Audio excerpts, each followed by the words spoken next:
Operation सिंदूर के बाद पाकिस्तान की नापाक हरकत। पाकिस्तानी सेना ने भारत के अवंतीपुरा, श्रीनगर, जम्मू, पठानकोट, अमृतसर, कपूरथला, जालंधर, लुधियाना, आदमपुर, भटिंडा, चंडीगढ़, नल, फलौदी, उत्तरलाई और भुज सहित उत्तरी और पश्चिमी भारत में कई सैन्य ठिकानों पर हमला करने की कोशिश की, जिसे वायुसेना ने S-400 सिस्टम के जरिए नाकाम कर दिया। भारत ने पहली बार इसका इस्तेमाल किया है। S-400 यानी सुदर्शन कवच एक एयर डिफेंस सिस्टम है। यह हवा के जरिए हो रहे अटैक को रोकता है। ये दुश्मन देशों के मिसाइल, ड्रोन, रॉकेट लॉन्चर और फाइटर जेट्स के हमले को रोकने में कारगर है। इसे रूस के एल्माज सेंट्रल डिजाइन ब्यूरो ने बनाया है और दुनिया के बेहद आधुनिक एयर डिफेंस सिस्टम में इसकी गिनती होती है। ये 400 किलोमीटर दूर से ही अपने टारगेट को डिटेक्ट कर काउंटर अटैक कर सकता है। पहलगाम हमले के बाद भारत की जवाबी कार्रवाई से बौखलाया पाकिस्तान। पाकिस्तान की संसद में रो पड़ा सांसद ताहिर इकबाल, कहा या खुदा आज हमें बचा ले। प्रधानमंत्री नरेंद्र मोदी ने दिल्ली में टॉप अफसरों के साथ मीटिंग की। पीएम ने विभिन्न मंत्रालयों के सचिवों से कहा कि अपनी मिनिस्ट्री के ऑपरेशंस का विस्तार से रिव्यू करें। साथ ही जरूरी सिस्टम हर समय तैयार रहने, इमरजेंसी रिस्पांस और इंटरनल कम्युनिकेशन प्रोटोकॉल के लिए कहा है और सभी अफसरों से कहा कि हमेशा अलर्ट और साफ कम्युनिकेशन रखें।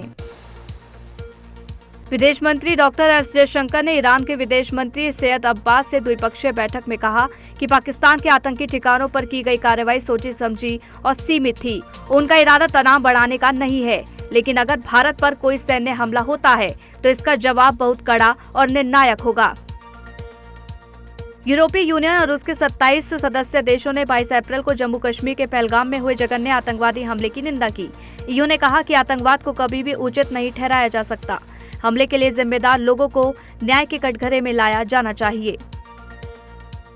अमेरिका ने पाकिस्तान में रह रहे अपने नागरिकों के लिए एडवाइजरी जारी करते हुए लाहौर छोड़ने के लिए कहा। अमेरिका ने अपने नागरिकों से कहा कि लाहौर छोड़कर सुरक्षित जगहों पर चले जाएं।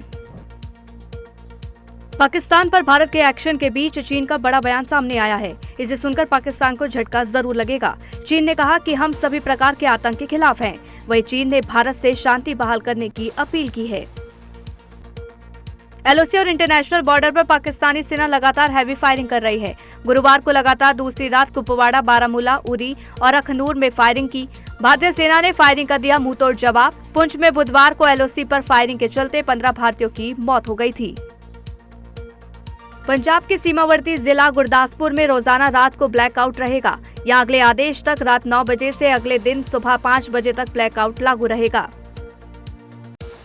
ऑपरेशन सिंदूर के बाद इंडिया नेपाल बॉर्डर पर हाई अलर्ट है। सुरक्षा बल कड़ी निगरानी कर रहे हैं। बिहार के पूर्वी चंपारण जिले में रक्सौल बॉर्डर पर चीन के 4 नागरिकों को गिरफ्तार किया गया। यह अवैध तरीके से भारत में घुसने की कोशिश कर रहे थे। इनके पास वीजा नहीं थे। सशस्त्र सीमा बल ने इन्हें गिरफ्तार किया।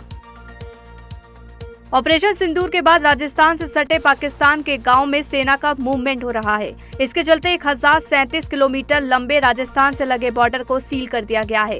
जमीन पर BSF तो आसमान में एयरफोर्स अलर्ट पर है। वेस्टर्न सेक्टर के सभी एयरबेस हाई अलर्ट पर हैं। चंडीगढ़ में सभी मेडिकल अधिकारियों और कर्मचारियों की छुट्टियां तत्काल प्रभाव से की रद्द। उन्हें 24 घंटे ड्यूटी करने के लिए तैयार रहने को कहा है। ऑपरेशन सिंदूर के बाद हरियाणा हाई अलर्ट पर है। गुरुग्राम में डॉक्टरों की छुट्टियां कैंसिल कर दी गई हैं। डॉक्टरों को अलर्ट रहने के लिए कहा गया है। इसके साथ ही सरकारी और निजी अस्पतालों में इमरजेंसी के लिए 25% बेड रिजर्व रखने के निर्देश दिए हैं। पंजाब के फिरोजपुर में बॉर्डर सिक्योरिटी फोर्स ने एक घुसपैठिए को मार गिराया है। सूत्रों के मुताबिक 7 मई की रात अंधेरे का फायदा उठाकर एक व्यक्ति ने इंटरनेशनल बॉर्डर को पार किया। बॉर्डर सिक्योरिटी फेंस की तरफ बढ़ते वक्त BSF फायरिंग में उसकी मौत हो गई। उसका शव गुरुवार सुबह पुलिस को सौंप दिया गया है।